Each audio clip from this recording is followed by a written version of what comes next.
Pada part ke-124 diambil dari light novel bab 294 sampai dengan 295, gelombang pertempuran.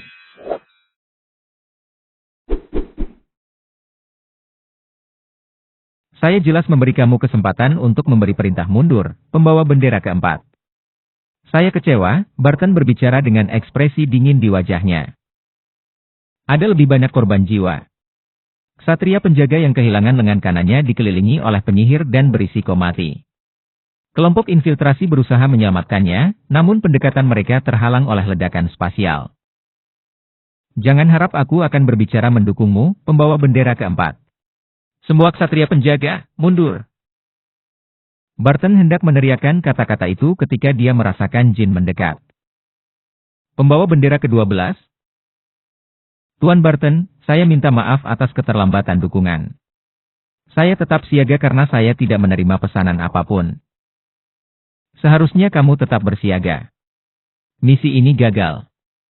Kita harus mundur, jadi kembalilah ke posisimu. Apa alasan mundurnya? Pertanyaan provokatif Jin membuat mata Barton bersinar berbahaya. Jadi, kamu berani tunjukkan sikapmu karena kamu juga pembawa bendera, ya? Itulah pesan yang disampaikan matanya. Di sisi lain, Diffus merasakan sensasi yang aneh. Itu adalah campuran dari antisipasi terhadap kemungkinan Jin menawarkan solusi brilian dan penghinaan atas ketidakberdayanya sendiri. Kami kehilangan seluruh kemampuan udara karena mantra itu. Kami tidak dapat melanjutkan pertempuran, jawab Diffus. Ketiganya mundur selangkah ketika Beradin memicu ledakan spasial di antara mereka. Ini jelas terlihat berbahaya. Jin menatap ke langit. Beradin tidak bereaksi saat melihat Jin. Dia terus maju, terbang melintasi medan perang dengan naga merah dan menyemprotkan ledakan spasial ke sekeliling. Jin, sebaliknya, mempertahankan ketenangannya. Apakah kamu punya solusi? Pembawa bendera keempat, berhentilah bersikap bodoh. Apa yang bisa dilakukan pembawa bendera ke-12 dalam situasi ini?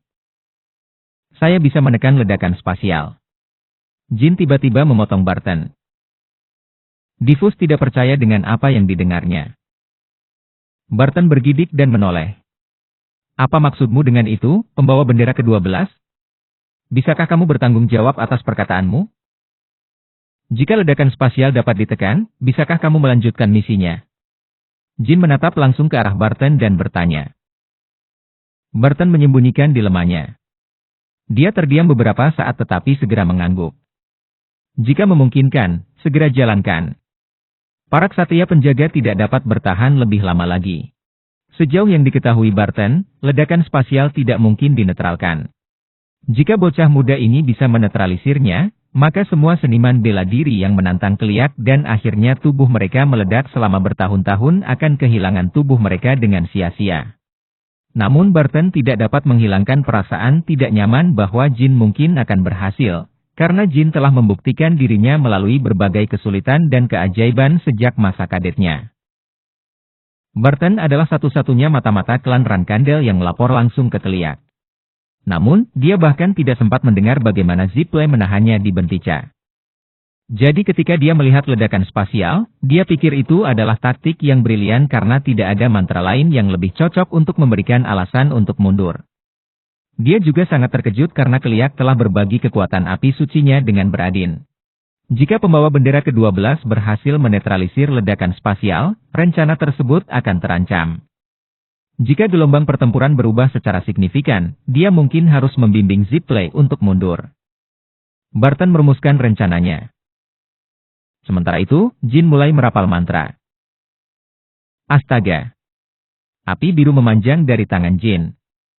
Semua penyihir di udara memusatkan pandangan mereka pada Jin. Mereka bisa merasakan kekuatan unik dari api biru. Gah! Itu adalah Tes, penguasa alam api. Tes menerobos gerbang dimensional dan memekik. Sekarang dia jauh lebih besar dari sebelum Jin melintasi Lavrarosa. Dia tampak seperti seekor naga saat dia mengepakkan sayap raksasanya, tetapi kekuatan yang dibawanya tidak sebanding dengan naga merah kecil yang mengelilinginya.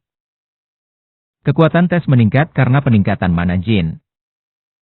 Para penyihir tidak punya waktu untuk bereaksi. Tekanan api biru sudah menutupi langit. 1000 urat api biru menggeliat di atas kepala mereka, menciptakan lingkaran yang begitu besar sehingga mencakup seluruh medan perang.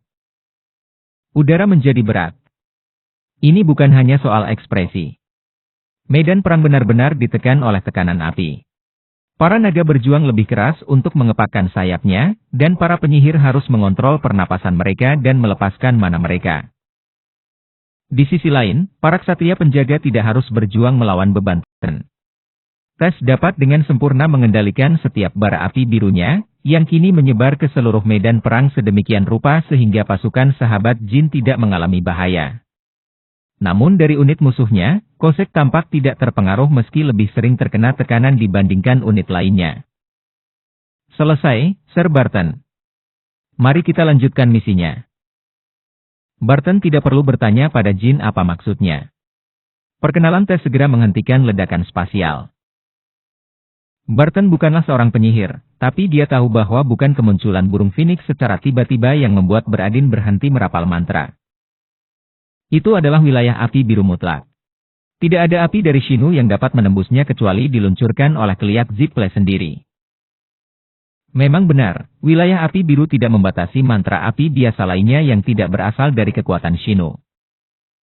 Demikian pula, api tes juga tidak bisa menargetkan Beradin.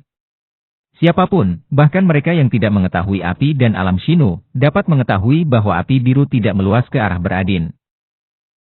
Puing-puing yang berjatuhan akibat benturan gelombang pedang dan tembakan meriam berubah menjadi biru di bawah tekanan api.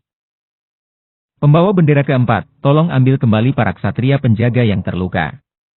Dan untuk Sir Barton. Jin mendongak dan menemukan Beradin. Naga merah yang membawanya terbang menuju Kosek. Kemunculan tes menonaktifkan ledakan spasialnya, yang pada gilirannya membuat keamanan Beradin di luar Kosek tidak mungkin terjamin. Beradin tidak mengalihkan pandangannya ke arah Jin. Ada kebencian kosong di matanya, masih bersinar merah. Pastikan untuk tidak kehilangan Beradin Ziple.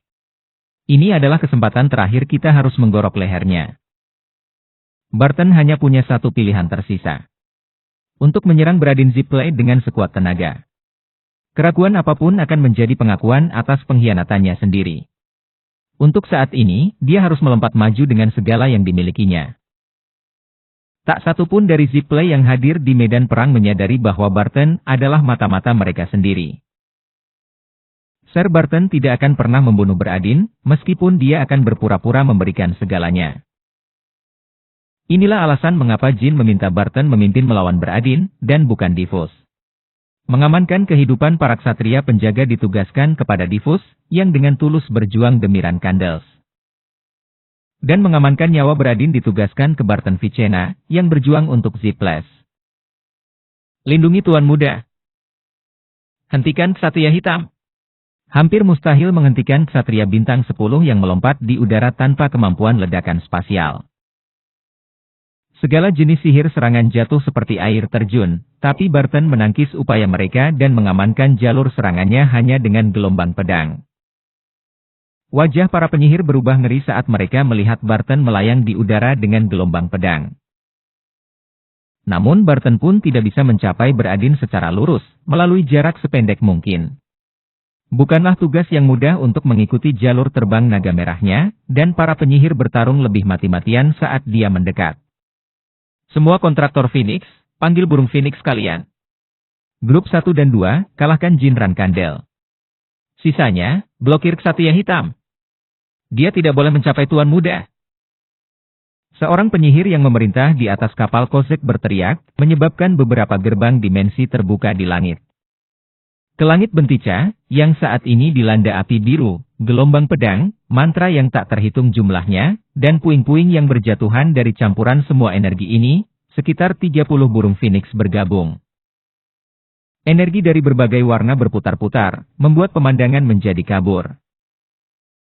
Penyihir tanpa penglihatan yang lebih baik tidak dapat melihat apapun di luar penghalang perisai mereka, dan para ksatria penjaga tidak berani mengacungkan pedang mereka. Gaah. Tes berteriak ke arah burung Phoenix yang baru dipanggil. Jika Murakan ada di sini, dia akan mengejek mereka, mengatakan bahwa manusia cukup bodoh untuk memanggil burung phoenix untuk menyerang penguasa alam api. Jin terkekeh. Ini tidak masuk akal. Para penyihir hanya melihat Tess sebagai burung phoenix terkuat. Tidak banyak yang menyadari bahwa Tess adalah satu-satunya penguasa mutlak di alam api. Ini adalah sesuatu yang hanya diketahui oleh para dewa yang pernah berada di alam api atau mereka yang dekat dengan makhluk berstatus seperti itu. Sayangnya, tidak ada satupun penyihir malam putih di atas kapal Kosek yang memiliki sosok seperti itu.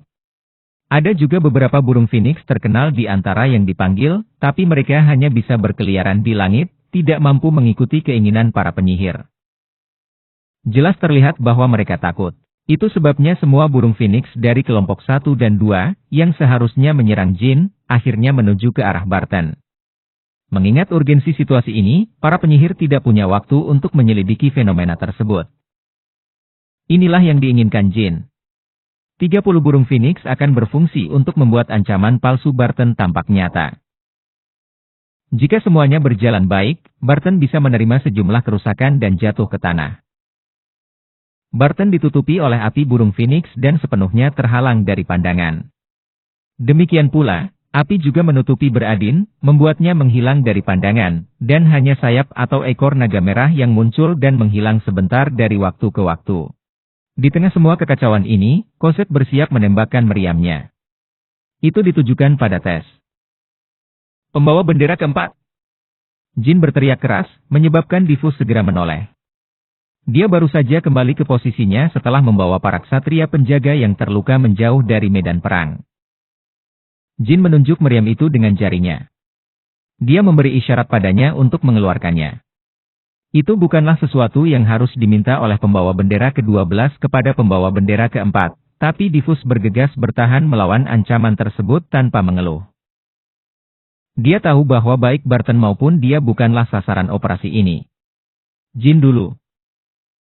Dia tidak mau mengakuinya, tapi itu benar. Diffus bukanlah seseorang yang membuat keputusan bodoh karena ego. Ngomong-ngomong, bagaimana kamu menetralisir ledakan spasial? Apakah itu kekuatan Tess? Kenapa kamu tidak segera terlibat jika kamu memiliki kekuatan seperti itu? Kedengarannya dia sedang mengeluh, namun kenyataannya, Diffus tidak pernah menghargai adiknya sebesar yang dia lakukan hari ini. Jin menjawab dengan dingin. Bukankah sebaiknya kamu mengucapkan terima kasih terlebih dahulu? Hanya saja aku tidak terbiasa dengan skenario seperti ini. Terima kasih. Dan aku bersungguh-sungguh. Terus blokir tembakan meriam Slicer Barton kembali atau jatuh ke tanah. Ledakan spasial akan dimulai lagi saat Tess dipanggil setelah menerima serangan dari meriam itu. Diffus mengangguk. Jin mengambil posisi dan bersiap untuk mengucapkan mantra lain. Sekaranglah waktunya untuk membalikkan keadaan pertempuran. Dan untuk berpikir bahwa pertama kali dia mengucapkan mantra ini adalah melawan Zipflash. Bola api yang memusnahkan langit gelap, versi terakhir. Jin sedang bersiap untuk memberikan warisan Riol Zipflash. Sepertinya Bentica sendiri meleleh di bawah panasnya selusin api yang berbeda. Langit seluruhnya dicat biru, dan mustahil untuk melihat seperti apa sebelum pertempuran dimulai. Naga merah yang membawa Beradin terus terbang menuju Kosek, terus-menerus menghindari Barton di sepanjang jalan. Diffus mengangkat pedang raksasanya. Meriam Kosek terisi penuh dan berwarna emas. Zing. Suara tak menyenangkan dari mana yang terkompresi menembus suara medan perang. Sebuah ledakan terdengar dari meriam. Diffus berteriak sebagai tanggapan. Pedang raksasanya, Bolgar, melepaskan gelombang cahaya yang menyilaukan dalam bentuk gelombang pedang. Benda itu bertabrakan dengan tembakan meriam dan menghujani area tersebut dengan puing-puing, menciptakan bayangan tepat di tanah. Para penyihir bergabung dengan tembakan Kosek dan melancarkan serangan mereka ke tanah. Burung Phoenix malam putih menjerit marah ketika mereka mencoba menghalangi pergerakan Barton. Langit berada dalam kekacauan. Gelombang pedang Barton menonjol di antara api, sihir, dan tembakan meriam. Namun, gelombang pedang terus-menerus gagal mencapai Beradin. Diffus harus menahan amarahnya atas kepura-puraan pengkhianat itu, tapi Jin tidak mengeluh. Kis, sial.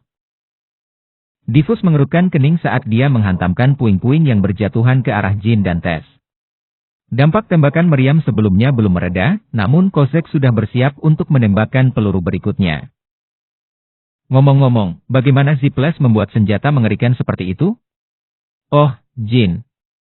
Aku punya pertanyaan untukmu. Apa itu? Pengkhianat tidak akan pernah membunuh penerus Ziples. Saya pikir kamu seharusnya memberitahu Sir Barton untuk menjaga pasukan sahabat dan menugaskan saya untuk membunuh Beradin. Seperti yang kamu katakan, ini adalah kesempatan terakhir. Diffus sadar bahwa Jin menghabiskan malam minum bersama Dante dan Beradin di Arena of Cosmos pada hari-harinya sebagai pembawa bendera sementara. Diffus telah menyelidiki masa lalu Jin setelah identitasnya terungkap, dan ada beberapa bangsawan dari Belardo yang hadir di final dan mengetahui bahwa ketiga pemuda itu mabuk bersama. Tentu saja, Diffus tidak percaya bahwa satu kejadian saja sudah cukup untuk berasumsi bahwa Jin telah menjalin ikatan dengan Beradin. Namun, sulit untuk memahami mengapa Jin memberikan tugas itu kepada pengkhianat, Barton. Sepertinya kamu mempertanyakan motifku. Mengapa kamu mengikuti perintahku, pembawa bendera keempat? Karena aku sempat kehilangan ketenangan, dan para ksatria penjaga berada dalam bahaya kematian jika aku ragu-ragu. Pembawa bendera keempat, misi apa yang diberikan kepada kita? Apa? Menghilangkan Beradin bukanlah bagian dari tujuan misi ini. Tentunya, akan lebih baik jika kita bisa membawa kepala Beradin, tapi mengamankan Bentica dan memberantas pengkhianat adalah tujuan utamanya. Diffus terus menatap meriamnya dan tidak menoleh ke arah Jin. Alasan saya menugaskan Sir Barton untuk menyerang Beradin didasarkan pada asumsi bahwa dia lebih mungkin terluka jika dia berpura-pura menyerang Beradin tanpa benar-benar melakukannya. Karena nanti akan lebih mudah untuk membunuh Sir Barton, apakah itu cukup menjelaskan? Diffus mengangguk. Memang tidak sepenuhnya memuaskan, tapi tentu saja bisa diterima. Kozek menembakkan meriam mana emasnya sekali lagi. Seluruh medan perang dipenuhi dengan tembakan meriam, gelombang pedang, dan puing-puing energi yang berjatuhan. Para ksatria penjaga yang menyusup tidak dapat menahan panasnya medan perang lebih lama lagi dan mundur ke posisi Diffus, dan Barton sepertinya akan segera jatuh dari udara juga. Kami telah mengamankan Tuan Muda, para penyihir berteriak ketika naga merah Beradin mencapai Kozek. Gelandangan. Beradin menembakkan ledakan spasialnya ke Barton begitu dia menaiki Kozek. Api tes tidak menutupi seluruh medan perang. Kluk. Barton mulai terjatuh. Dia tidak bisa lagi menentang anggapan bahwa manusia tidak bisa terbang. Namun bahkan ketika dia jatuh ke tanah setelah menerima dampak penuh dari ledakan spasial di dadanya, dia berhasil menebas 2 naga merah dan lebih dari 10 penyihir saat dia turun. Mayat musuh berceceran dan jatuh bersama puing-puing. Jika Jin dan Diffus tidak menyadari pengkhianatannya, mereka tidak akan menyadari bahwa Barton sengaja membiarkan Beradin. Sekarang Beradin aman, Ziples tidak punya alasan untuk menahan diri. Tes memberikan batasan besar dalam penggunaan ledakan spasial, tapi sekarang, hanya masalah waktu sebelum mereka unggul. Serang Jin, Rankandel dan Tes. Keluarga Rankandel tidak bisa berbuat apa-apa tanpa mereka berdua. Burung Phoenix Zipple mulai turun. Mereka masih menolak menyerang Tes.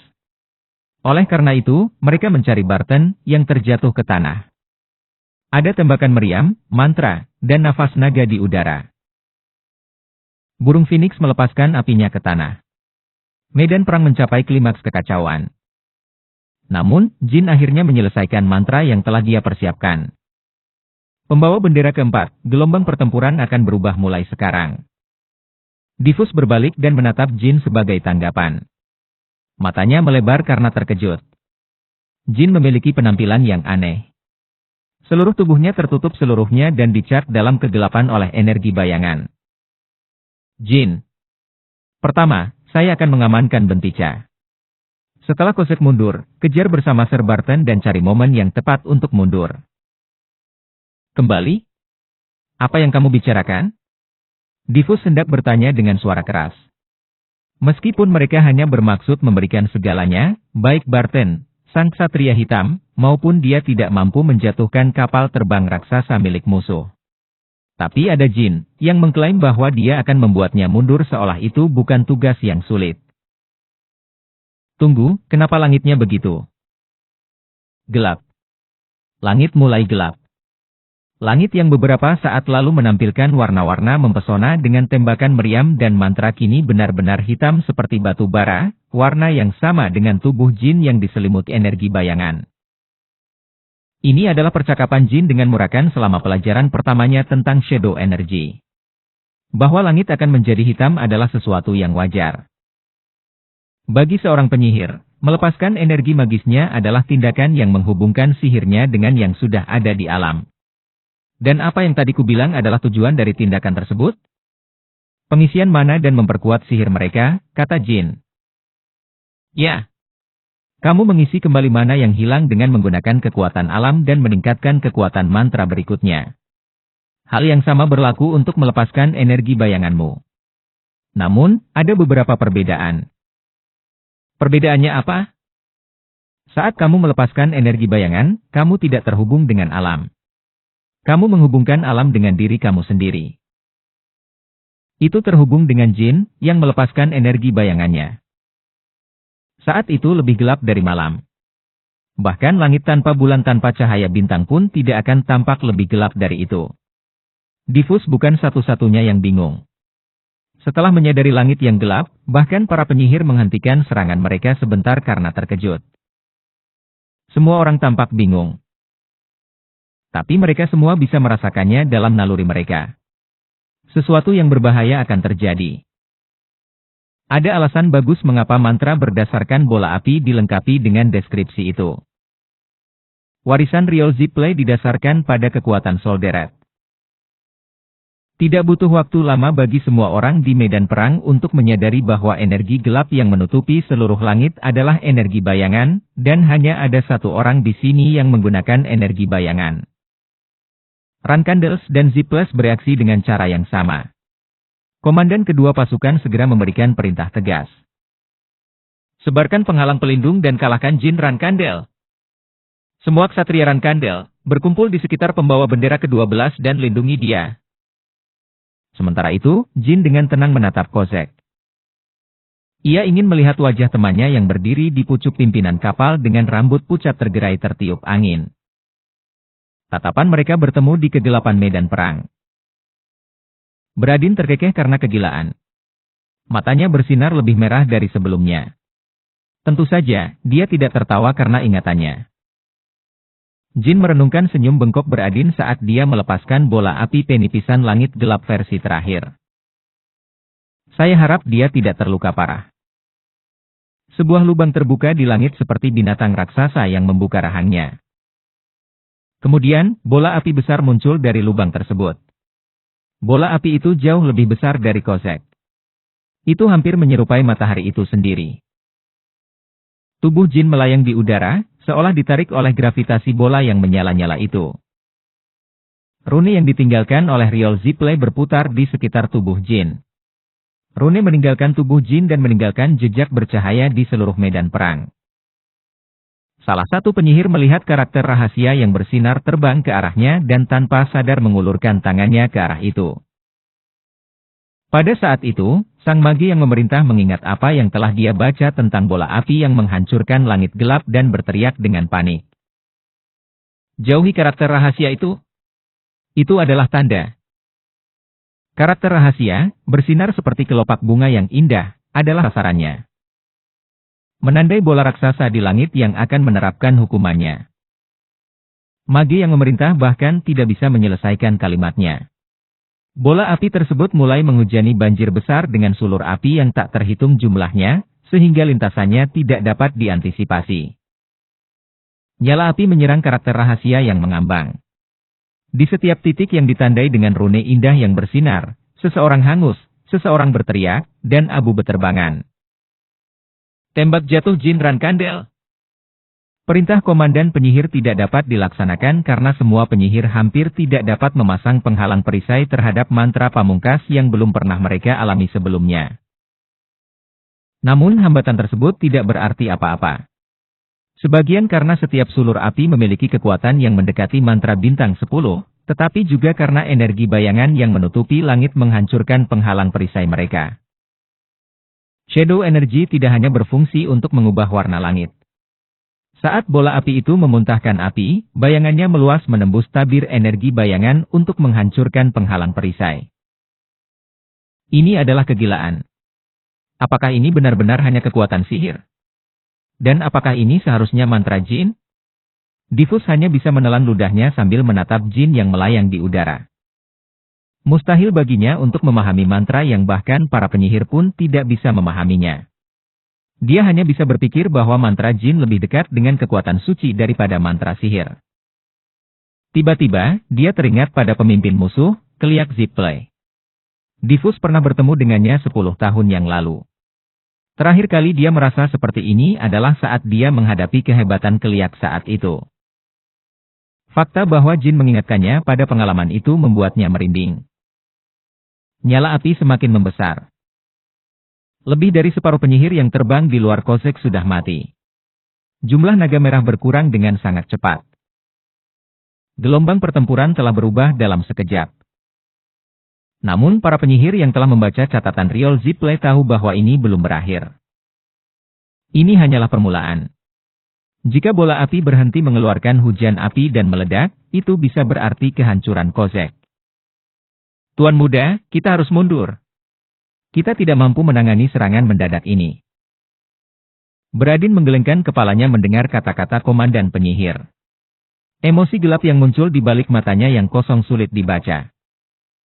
Tuan muda. Beradin mengambil langkah maju seolah terpikat oleh api jin yang melanda seluruh medan perang. Dia juga membentuk api di tangannya. Nyala apinya lebih dari sekedar merah. Itu mengancam dan ganas. Menghancurkan bola api langit gelap versi pertama permaisuri iblis adalah mantra lain yang tersisa dalam warisan Riol Zippley. Tongkat Beradin menunjuk ke arah jin.